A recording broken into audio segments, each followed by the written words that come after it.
आप सबका फिर से बहुत बहुत स्वागत है इस ऑनलाइन लेक्चर सेशन में। ऑनलाइन लेक्चर सेशन के आज की जो क्लास होगी उसमें हम सेंटर स्टेट रिलेशंस केंद्र राज्य संबंध के बारे में बात करेंगे।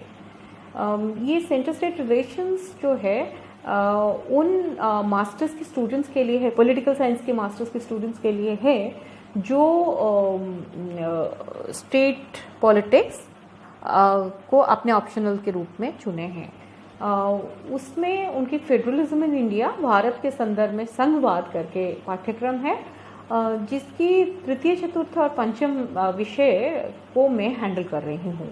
तो तृतीय विषय जो है वो केंद्र राज्य संबंध के बारे में है और उसके तहत हम इमरजेंसी पावर्स, आपातकालीन शक्तियाँ और तथा वित्तीय शक्तियाँ, फाइनेंशियल पावर्स पर हम दृष्टि डालेंगे। आप सब भली भांति जानते हैं कि भारत का जो संघवाद है वो अपने आप में एक अनोखा उदाहरण है।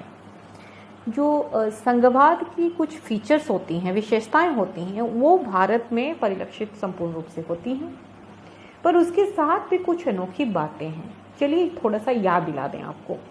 सबसे पहले तो जब संघवाद हम भारत को कहते हैं कि भारत में हम संघवाद की विभिन्न विशेषताओं को देखते हैं या देखने को हमें मिलता है यहाँ पर, वो इसलिए कहते हैं कि क्योंकि सबसे पहले संघ में एक माना जाता है कि एक फेडरल स्ट्रक्चर जो होता है उसका आत्मा होता है constitution backed division of power, संविधान के मोहर से मोहरीकृत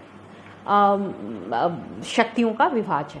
और शक्तियों का विभाजन किनके बीच में? केंद्र और राज्य के बीच में।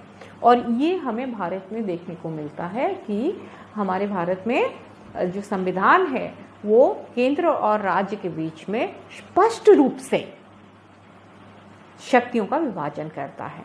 द्वितीय बात जो हमें देखने को मिलता है फेडरलिज्म में, वो भी भारत में हमें मिलता है, वो है कि सुप्रीम कोर्ट या जुडिशियल सिस्टम हो और उसमें जो मुख्य इम्पॉर्टेंट एक सुप्रीम कोर्ट हो, एक सर्वोच्च न्यायालय हो, जो विवाद अगर कहीं भी उत्पन्न होते हैं केंद्र राज्य के बीच में तो उसका वो समाधान करें। और ये भी भारत में हमारे पास है और वो सारी पावर सुप्रीम कोर्ट को दिए गए हैं जिसके माध्यम से वो केंद्र राज्य के बीच की विवादों का समाधान कर पाए। तीसरा जो एक महत्वपूर्ण फीचर हमें देखने को मिलता है फेडरल स्ट्रक्चर्स जहाँ जहाँ पे भी है, वो है कि दो सेट्स ऑफ एग्जीक्यूटिव्स होते हैं। एग्जीक्यूटिव्स माने गवर्नमेंट क्रियान्वयन करने वाले, दो अलग अलग केंद्र और राज्य में अलग अलग होते हैं। और ये हमें भारत में देखने को मिलता है। हमारे केंद्र सरकार है जिसमें प्रेसिडेंट और प्राइम मिनिस्टर अपने काउंसिल ऑफ मिनिस्टर्स को लेके यहाँ पूरा भारत का एक गवर्नेंस करते हैं। और यहाँ पे राज्यों में जैसे उत्तर प्रदेश, उड़ीसा, वेस्ट बंगाल, तमिलनाडु, यहाँ पे अपने अपनी प्रोविंशियल गवर्नमेंट्स भी है। उसके साथ जो एक और महत्वपूर्ण विशेषता होती है कि जो केंद्र और राज्य हैं उनकी अपनी अपनी व्यवस्थापिकाएँ होती हैं और ये भी हमें भारत में मिलता है। केंद्र की व्यवस्थापिका पार्लियामेंट है, लोकसभा, राज्यसभा, और यहाँ पे राज्यों में हमारे पास विधानसभाएं हैं और कुछ राज्यों में विधानसभाओं के साथ विधान परिषद भी है। पर इसके साथ जो अनोखी बात हम भारत में देखने को पाते हैं वो ये है कि भारत में सबसे पहले तो कहीं भी लिखा हुआ नहीं है कि भारत एक संघवाद है। पूरी संविधान में कहीं पे भी फेडरलिज्म का जिक्र नहीं है एक शाब्दिक तौर पे।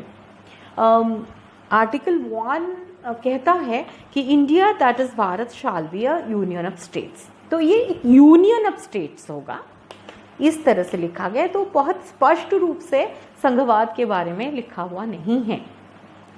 द्वितीय बात जो है कि यहाँ की फेडरल स्ट्रक्चर हम कहें या जो भी आप स्ट्रक्चर कहने की कोशिश करें वो सिंगल सिटीजनशिप और सिंगल कॉन्स्टिट्यूशन पे आधारित है। आप संघों को देखेंगे जो बहुत अपने आप को फेडरल पूरी तरह से अनाउंस करते हैं, डिक्लेयर करते हैं, वहाँ पे डबल सिटीजनशिप चलता है केंद्र और राज्य का। यहाँ पे ऐसा नहीं है।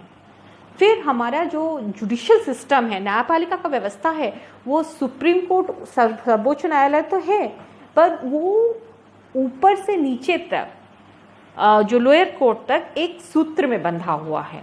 आप लोअर कोर्ट से उस ऊपर जाएंगे हाई कोर्ट तक, फिर हाई कोर्ट से अपील करेंगे सुप्रीम कोर्ट, पर आप सुप्रीम कोर्ट के निर्णय के बाद हाई कोर्ट में अपील नहीं कर सकते हैं।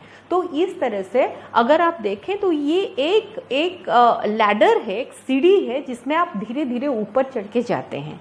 तो हाई कोर्ट और सुप्रीम कोर्ट दोनों अलग अलग नहीं हैं, अलग सेट्स नहीं हैं। तो इस तरह से ये एक जो न्यायपालिका का एक सूत्र में बंधा होना, ये भी अपने आप में अनोखी बात है भारत में। और एक बहुत महत्वपूर्ण अनोखी बात जो है कि डिवीजन ऑफ पावर तो है, और उसमें कॉन्स्टिट्यूशन की भी मोहर है, स्पष्ट रूप से मोहर है, पर ये डिवीजन ऑफ पावर या जो शक्ति का विभाजन है वो एक तरफा है, थोड़ा सा टिल्ट है, बायस है, और ये बायस या टिल्ट जो है यूनियन या केंद्र की तरफ है। चलिए थोड़ा सा आपको याद दिला दें, जब इस बारे में बात कर रहे हैं, कि आपको भली भांति याद होगा, बीए में आप पढ़े होंगे कि 3 सूचियां हैं।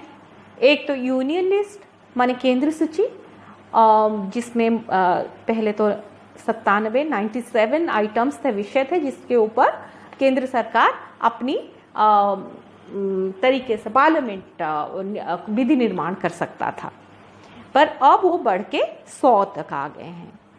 स्टेट लिस्ट राज्य सूची, जिसके ऊपर जो राज्य का विधायिका है, व्यवस्थापिका है, वो विधेयक बनाता है, विधि बनाता है, वो 66 थे और कम होके 61 हो गए हैं।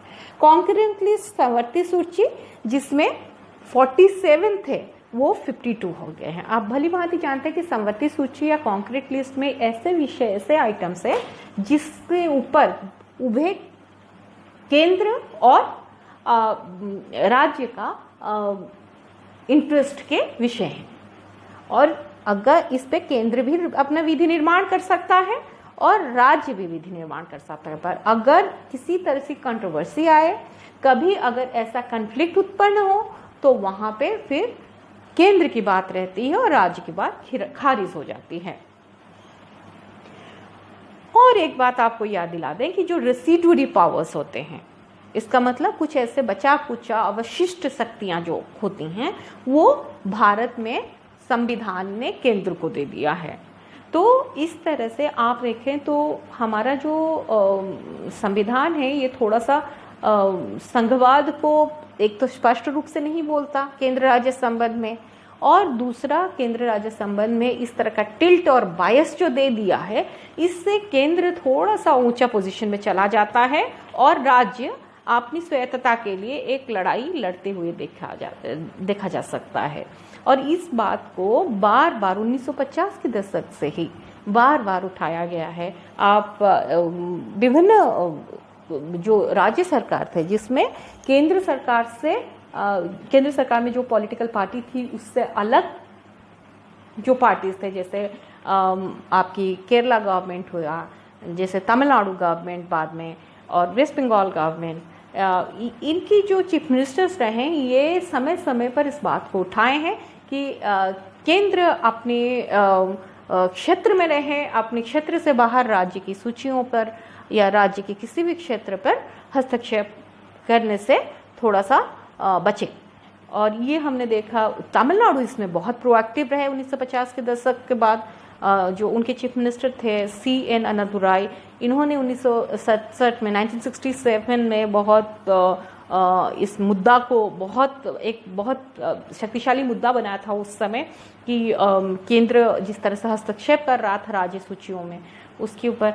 फिर एम करुणानिधि ने तो एक 1969 में एक PV राजमन्ना कमेटी करके एक स्टेट गवर्नमेंट कमेटी बना दिया था, और जो 1971 में अपनी रिपोर्ट, अपनी प्रतिवेदन दिया, जिसमें उसने बहुत स्ट्रांगली इस बात को जताया कि राज्य सरकार की जो सूचियां हैं, राज्य की सूचियां हैं, उसमें केंद्र को हस्तक्षेप करना बिल्कुल भी वांछित नहीं है। और इन्हीं बातों को लेके जो हमारे एक बहुत महत्वपूर्ण कॉन्स्टिट्यूशनलिस्ट संविधानविद रहे हैं, इन्हें पालखीवाला, जिनकी किताब भी आपको पढ़ना चाहिए कॉन्स्टिट्यूशन के ऊपर, वो ये कहते थे कि the centre had become a vertical monolithic Edifice by appropriating to itself various subjects which should be dealt with by the states. तो इस तरह से केंद्र राज्य संबंध के बारे में हम जब भी बात करते हैं तो ये टिल्ट हमें बहुत स्पष्ट रूप से देखने को मिलता है। और इस टिल्ट का एक जो बिंदु रहा है जिसको लेके बहुत विवाद रहा है केंद्र राज्य के बीच में, वो है इमरजेंसी पावर्स या आपातकालीन शक्तियाँ। आप भली भांति जानते हैं कि आपातकालीन शक्तियाँ जो भारत के संविधान में लिए गए हैं वो वेमर कॉन्स्टिट्यूशन ऑफ जर्मनी उससे प्रेरित हैं। और ये हमारी जो आपातकालीन शक्तियाँ हैं ये हम संविधान की 18th पार्ट में आपको मिलता है। इसमें हम 3 तरह के इमरजेंसी आपातकाल के बारे में बात करते हैं। एक तो 352 जो कि नेशनल इमरजेंसी, राष्ट्रीय आपातकाल। द्वितीय 356 failure of constitutional machinery in the state, अगर राज्य में संवैधानिक रूप से कार्य नहीं चलाया जा पा रहा है, संविधान तंत्र फेल हो रहा है, असफल हो रहा है, तो फिर उसके बारे में उस जो प्रेसिडेंट्स रूल या राष्ट्रपति शासन डिक्लेयर किया जा सकता है। और तीसरा फाइनेंशियल इमरजेंसी या वित्तीय आपातकाल। मुख्य रूप से ये इमरजेंसी पावर्स का जो लक्ष्य है वो ये है कि इस तरह की कभी अगर असामान्य परिस्थिति, असाधारण परिस्थिति आ जाए तो उसको पूरा देश एकजुट होकर एकता, अखंडता के साथ किस तरह से संघर्ष करें और अपनी संप्रभुता को बनाए रखें। तो मुख्य रूप से इमरजेंसी पावर्स इसी वजह से दिए गए हैं। नेशनल इमरजेंसी या जिसको हम संवैधानिक रूप में आपातकाल ही बोलते हैं, जैसे दूसरे हैं 356 और 360 में जो प्रेसिडेंट्स रूल और फाइनेंशियल इमरजेंसी को हम साधारण भाषा में इमरजेंसी करके नहीं, वो प्रेसिडेंट्स रूल और फाइनेंशियल इमरजेंसी तो अभी तक ऐसी स्थिति नहीं आई है सौभाग्य से, पर मुख्य रूप से हम नेशनल इमरजेंसी को ही, ये आर्टिकल 352 की इमरजेंसी को कॉन्स्टिट्यूशनल इमरजेंसी के रूप में देखते हैं। दूसरों को हम प्रेसिडेंट्स रूल और फाइनेंशियल इमरजेंसी करके स्पेसिफिकली बोलते हैं। ये आर्टिकल 352 जो है ये तभी हो सकता है, डिक्लेयर हो सकता है, प्रोक्लेमेशन इसका हो सकता है 3 परिस्थितियों में। एक, अगर भारत किसी और राष्ट्र के साथ युद्ध में है। दूसरा, अगर भारत के ऊपर कोई बाह्य आक्रमण हुआ है। तीसरा, अगर भारत ने ऐसी आर्म्ड रिबेलियन, कोई अस्त्र शस्त्र के साथ विद्रोह कोई ग्रुप कर रहा है, बड़ा ग्रुप है और कर रहा है, तो उसके खिलाफ हो सकता है। अगर इसी आंतरिक अशांति पैदा होती है तो उसके खिलाफ ये इमरजेंसी लागू किया जा सकता है। ये इमरजेंसी जो होता है ये मुख्य रूप से राष्ट्रपति के नाम से ही प्रोक्लेमेशन इसका होता है, पर ये अनुरोध जो आता है वो council of ministers headed by prime minister, उनकी तरफ से अनुरोध लिखित रूप से आना चाहिए और उसके बाद ये लिखित अनुरोध के आधार पर राष्ट्रपति इसको डिक्लेयर कर सकते हैं, तब तक जब तक उनको लगे कि ये डेंजर, ये जो प्रॉब्लम है, ये जो खतरा है, ये टल ना गया हो। भारत में 3 बार इस तरह के सिचुएशंस आए हैं अभी तक, जैसे अक्टूबर 1962 से जनवरी 1968 तक ये एक बार हुआ था, प्रथम बार हुआ था इमरजेंसी, नेशनल इमरजेंसी। दूसरी बार 1971 के दिसंबर से 1977 के मार्च तक, जबकि पाकिस्तान का एक अटैक, बाह्य आक्रमण की वजह से ये प्रोक्लेमेशन हुआ था। और तीसरा 1975 जून से 1977 मार्च तक इंटरनल डिस्टर्बेंस के आधार पे किया गया था। इसकी जो इम्प्लीकेशंस होती हैं राज्य केंद्र राज्य संबंध के लिए बहुत हमारे लिए जानना महत्वपूर्ण है।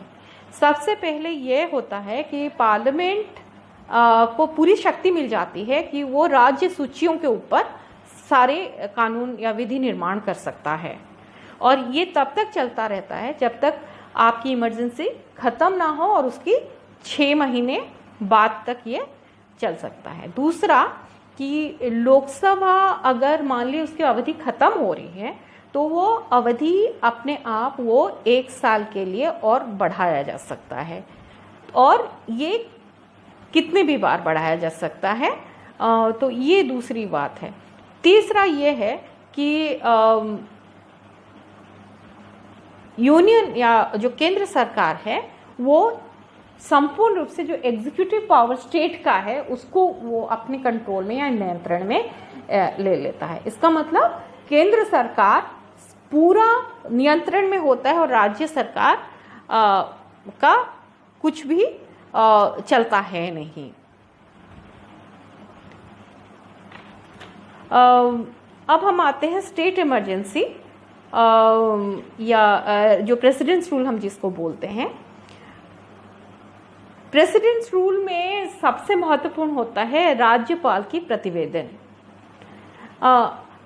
संपूर्ण रूप से ये राज्यपाल के प्रतिवेदन पर निर्भरशील होता है। अगर राज्यपाल अपने प्रतिवेदन में ये लिख दें कि राज्य में इस तरह की परिस्थिति हो गई हैं, उत्पन्न हो गई हैं, जिस वजह से संविधान तंत्र के संविधान के अनुरूप या अनुसार कार्य नहीं चलाया जा सकता, शासन नहीं चलाया जा सकता है, तो फिर ये जो प्रेसिडेंट्स रूल या स्टेट इमरजेंसी को प्रोक्लेम किया जा सकता है।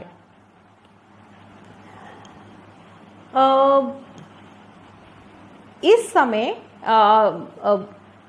अगर ये रिपोर्ट वो लिख के दे देते हैं तो क्योंकि यहाँ पे देखिए गवर्नर जो होते हैं वो राष्ट्रपति के एजेंट के रूप से माने जाते हैं, पूरा केंद्र सरकार के एजेंट के रूप में, जिसके बारे में हम आने वाले एक किसी लेक्चर में हम गवर्नर के रोल के ऊपर अलग से बात करेंगे। तो गवर्नर का रिपोर्ट बहुत महत्वपूर्ण यहाँ हो जाता है। इसका इम्प्लीकेशन जो होता है स्टेट्स के लिए वो ये होता है कि राज्यपाल संपूर्ण रूप से सर्वेसर्वा हो जाते हैं स्टेट गवर्नमेंट का, और जो राज्य की विधायिका होती है, स्टेट लेजिस्लेचर होती है, वो पार्लियामेंट के नीचे आ जाता है, पार्लियामेंट के अथॉरिटी के नीचे काम करता है। मुख्य रूप से जो रीजंस आज तक रहे हैं प्रेसिडेंट्स रूल के लिए या स्टेट इमरजेंसी को प्रोक्लेम करने के लिए, वो कि जब कोalition गवर्नमेंट को लैप्स कर गया, लॉ एंड ऑर्डर नहीं चला है, चीफ मिनिस्टर नहीं कर पाए हैं, इलेक्ट नहीं कर पाए हैं क्योंकि जो मेजॉरिटी को लेके किसी तरह से प्रॉब्लम्स हैं, जैसे अभी बहुत सारे राज्यों में आपने देखा है, या इलेक्शंस पोस्टपोन हो गए। भारत में सबसे ज़्यादा ये प्रेसिडेंट इमरजेंसी जो 3 इमरजेंसीज में, एक तो फाइनेंशियल इमरजेंसी अभी तक हमारे डिक्लेयर नहीं हुआ है और वो हमारा सौभाग्य है, पर प्रेसिडेंट्स रूल सबसे ज़्यादा इम्पोज किया गया है इमरजेंसी प्रोविजंस में।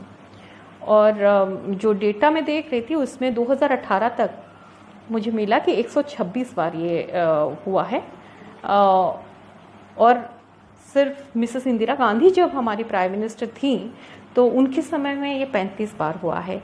ये एक डेटा मुझे मिला और मुझे लगा कि आप लोगों को दिखाना चाहिए। ये दिखाता है कि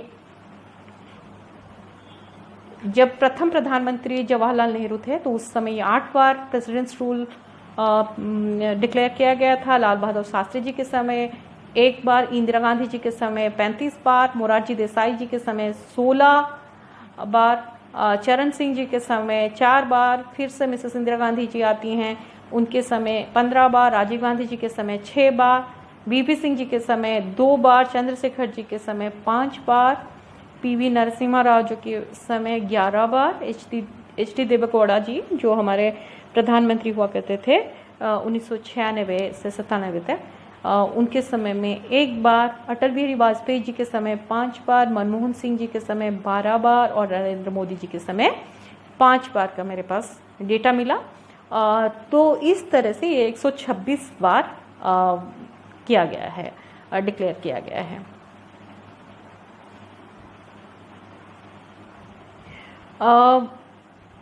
इसमें एक बहुत सारे विवाद इसको लेके हुए हैं। National commission to review the working of constitution करके एक जो कमीशन बनी थी NCRWC, उसने उसका कहना है कि ज़्यादातर जो केसेस हुए हैं प्रेसिडेंट्स रूल का वो मिसयूज़ हुए हैं स्टेट यूनियन द्वारा अपनी अथॉरिटी का, और उन्होंने ये बहुत सारी रिकमेंडेशंस भी दी हैं NCRWC ने, और उनका कहना है कि जो गवर्नर का रिपोर्ट है it should be a speaking document and which should contain precise and clear statement of all the material facts and grounds। ऐसा नहीं कि आपने अपने मन से आप प्रेसिडेंट्स रूल लगा दें, आपको कोई राज्य सरकार की बात पसंद नहीं आई, कन्फ्लिक्ट हो गई तो आप अपनी मर्जी से लगा दें। ये नहीं होना चाहिए, ये मिसयूज ऑफ कॉन्स्टिट्यूशन है, misuse of the emergency power.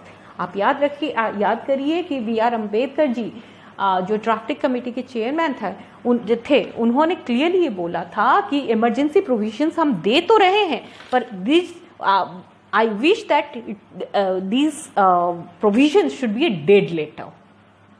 ये एक मृत अक्षर की तरह हो जिसका यूज हमें कभी ना करना पड़े, वो सिर्फ एक बॉडी पड़ा रहे कॉन्स्टिट्यूशन में। पर दुख की बात ये है कि इस तरह की हमें कमीशन भी बनानी पड़ी, NCRWC जैसी, national commission to review the working of the constitution, और जो ये बात बोलते हैं कि प्लीज़ आप जो इमरजेंसी प्रोविजंस है उनको इस तरह से मिसयूज ना करें, और स्पेशली जो प्रेसिडेंट्स रूल आप लगा रहे हैं एक के बाद एक स्टेट्स पे, किसी भी स्टेट जिसमें अपोजिशन पार्टी की गवर्नमेंट्स हैं, ये तरीका सही नहीं है। और इसी बात को लेके एक बहुत महत्वपूर्ण केस आया था 1994 में, वर्डिक्ट निर्णय दिया गया, एक बहुत ही लैंडमार्क केस कहा जा सकता है इंडियन कॉन्स्टिट्यूशन की हिस्ट्री में, और स्पेशली स्टेट टू स्टेट की रिलेशनशिप के बारे में हम जब बात करते हैं, इमरजेंसी के बारे में बात करते हैं, तो SR बोम्माई केस जो था, SR Bommai versus Union of India, जिसकी वर्डिक्ट 1994 में आई, ये बहुत महत्वपूर्ण है। मैं चाहती हूँ कि आप इसको ज़रूर पढ़ें। इसमें कुछ जो केस की वर्डिक्ट है मैं उसको आपके सामने रखती हूँ।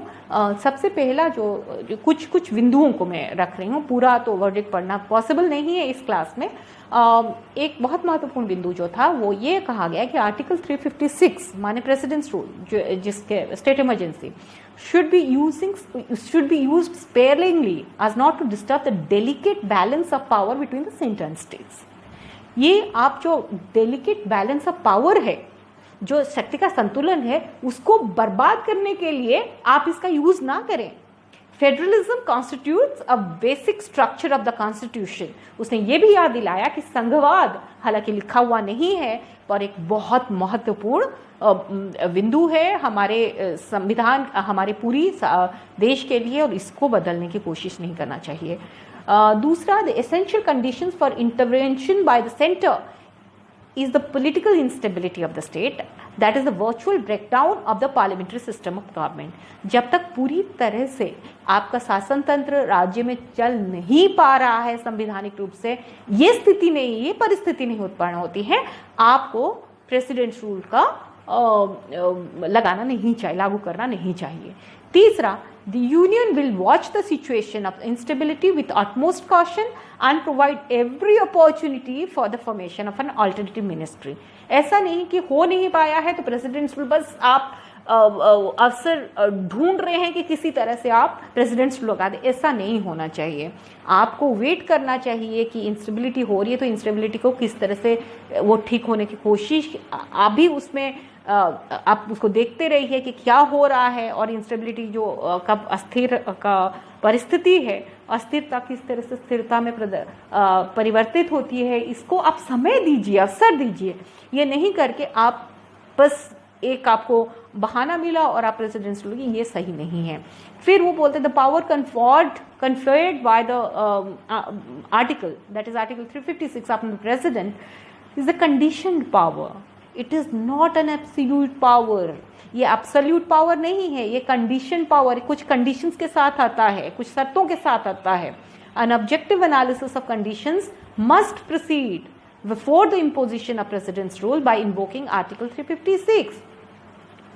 आप इसको वो कंडीशंस, वो शर्त सही माने में पूरा हो रहे हैं या नहीं, इसको देखें और उसके बाद आप इसको लागू करें। States Assembly must not be dissolved before both the houses of the Parliament have approved the proclamation made by the President under Article 356। Article 356 आप जब तक अप्रूव नहीं होता है राष्ट्रपति के द्वारा, तब तक आप जो है दोनों लोकसभा, राज्यसभा और राष्ट्रपति के द्वारा जब तक अप्रूव पूरी तरह से नहीं होती हैं, आप स्टेट की असेंबली, राज्य के व्यवस्थापिका को आप संपूर्ण डिसॉल्व नहीं कर सकते हैं, ये सही नहीं है। Until such approval, the president can only suspend the legislative assembly। आप सस्पेंड कर सकते हैं, डिसॉल्व नहीं कर सकते हैं।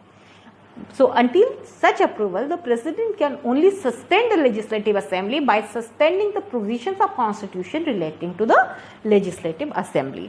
तो इस तरह से एसआर बोमाई केस जो है वो हमारे लिए बहुत महत्वपूर्ण हो जाता है जब हम सेंटर स्टेट रिलेशनशिप के बारे में बात करते हैं। और उसी तरह से सरकारिया कमीशन भी, जिसके बारे में हम फिर से आने वाले समय में बात करेंगे, इसीलिए मैं इसको बहुत ज़्यादा अभी तवज्जो नहीं दे रही हूँ। सरकारिया कमीशन ने भी रिकमेंडेशन दिया था कि आप you should warn an errant state. अगर इस तरह का कोई स्टेट है तो आप वार्निंग दीजिए कि वो जो गवर्नमेंट है, अपना स्टेट गवर्नमेंट है, वो कॉन्स्टिट्यूशन प्रोविजन के अनुसार नहीं चला रहा है। पर before taking action, any explanation received from the state should also be taken into account according to Sarkaria commission. हाँ, सरकारी कमीशन पूरी तरह से वो बोलता है कि अवसर दीजिए आप राज्य सरकार को समझाने के लिए। इससे आप राज्य सरकार को एक स्वायत्तता, एक रिस्पेक्ट, एक आइडेंटिटी देते हैं। पर दुख की बात है कि अभी तक भारत में ये हमें होता हुआ बहुत दिखता नहीं है। जो तीसरा इमरजेंसी है वो फाइनेंशियल इमरजेंसी है, और ये फाइनेंशियल इमरजेंसी सौभाग्य से, जैसे कि हम सब जानते हैं, अभी तक भारत में लागू नहीं किया गया है, डिक्लेयर कभी नहीं किया गया है। और इसमें क्या होता है, if the president is satisfied that a situation has arisen whereby financial stability or credit of India or any part of India is being threatened, then he can declare financial emergency। और इसमें क्या होता है, during this period of financial emergency, the executive authority of the union shall extend to giving directions to any state to observe such canons of financial propriety as may be specified in the direction। इसका मतलब इस समय क्या होता है, जो वित्तीय औचित्यता विभिन्न राज्य की जो उनकी जो ऑर्डर्स हैं, उनकी आदेश हैं, उनकी जिस तरह से कार्यक्रम चल रहे थे, उसकी सारी वित्तीय औचित्यता के ऊपर ये केंद्र सरकार का संपूर्ण रूप से बात रहती है। तो इस और वो सैलरीज और अलाउंसेस जो स्टेट गवर्नमेंट की सर्वेंट्स हैं उनका वो कम कर सकते हैं। फिर मनी बिल्स और फाइनेंशियल बिल्स जो है उसके ऊपर भी यूनियन का वो कंप्लीट नियंत्रण, कंट्रोल हो जाता है। इमरजेंसी प्रोविजंस जो प्रतिकूल परिस्थितियों से निपटने के लिए भारत की संविधान में दिया हुआ है। पर दुख की बात है कि इसका यूज़ जिस तरह से किया गया है, जो मिसयूज़ किया गया है, इसकी वजह से हम फेडरल स्ट्रक्चर को एक कोलैप्स करते हुए हम देखते हैं, और जिसमें सेंटर बहुत पावरफुल होता गया है और स्टेट गवर्नमेंट्स पूरी तरह से सेंटर के ऊपर निर्भरशील, उसको एक छोटा भाई या बहुत छोटा उनसे की स्तर पे रह जाते हैं। ज़रूरी है इमरजेंसी प्रोविजंस, पर इसका जो यूज़ है वो सोच समझ के यूनियन को करना चाहिए। यूनियन को बहुत पावर्स दिए गए हैं, एक टिल्ट है, एक बायस है संविधान में, तो यूनियन अपनी जो शक्तियां हैं उसका यूज़ सही रूप से उसको करना चाहिए। तो ये है हमारी इमरजेंसी प्रोविजंस के संदर्भ में सेंटर स्टेट रिलेशंस। आने वाले क्लास में हम फाइनेंशियल पावर्स को लेके डिस्कशन करेंगे। स्वस्थ रहें, खुश रहें।